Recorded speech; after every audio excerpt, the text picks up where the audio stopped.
Sorry to cut you off. No problem. Hi. Hello, caller. Hello, Hi. this is Denise. Hi, Denise. How are you? Fine, thanks. How are you? Fine. You know, the other day I was at a court hearing, preliminary hearing, for a black man who was shot in the back 5 times, supposedly for carrying a weapon. At any rate, Jeff Adachi was representing him, and there were 3 people in the courtroom, myself and 2 black women. And I could see on his face when he turned around how happy he was that somebody was there supporting him. So I want to ask, well, I don't see the progressive community out there helping the black community in its efforts for justice against these assaults against their young Okay, men. wait a minute. This is somebody who had been shot 5 times in the back? Yeah. And he was being charged with something, and he was being represented Charged by... with having a weapon of some sort. Okay. So it would seem totally ridiculous. But anyway, but this is what happens all the time in the black community. Well, how did you find out about it, Denise? How did you know? I found out because I got an email. I'm on email list for Misha. I forgot her last name. And she has an extensive email list, and she always asks for support. And I try to go out there. But my problem is I don't see many progressives out helping the black community at all.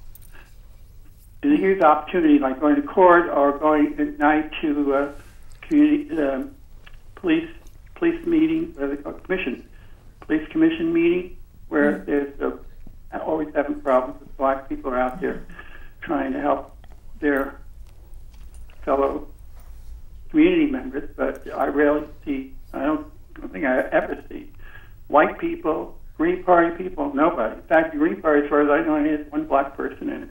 So how can you call yourself progressive? That's a very challenging... So you answer that, and I'll listen. 5. I want to answer it, but I'm going to let my guest go at it. So and then I'll answer.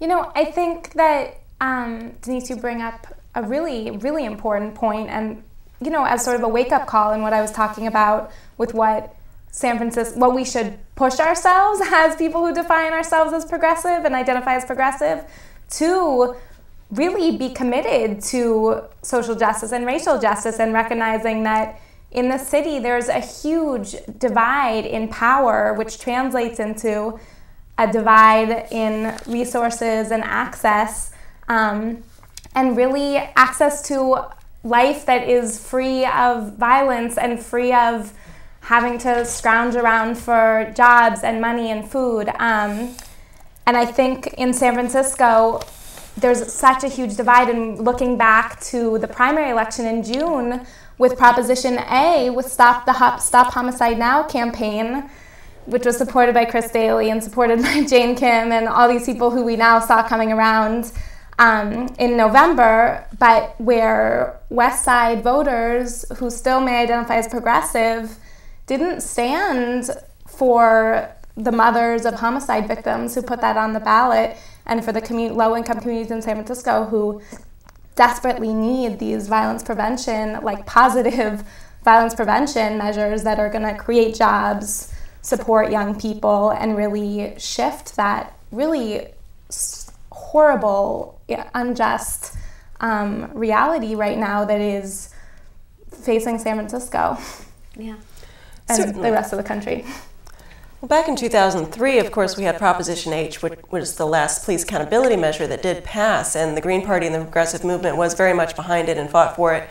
You know, it did pass by a narrow margin, but as we've seen, the police department continues to resist any sort of accountability. And I think a lot of those police commission meetings, you see a lot of people going to the meetings, but we're getting a little bit better of a police commission now, but still a lot of people are completely getting shut down, and the police department itself is just so resistant to any sort of civilian oversight. And we are seeing these horrible things happen over and over. You saw it with Cameron Boyd, with Asa Sullivan, Sheila DeToy, and Idris Stelly, of course, and all these things happening, and it's a horrible problem. And I think it is something that the progressive community is rallying around, but unfortunately we're just not getting very far.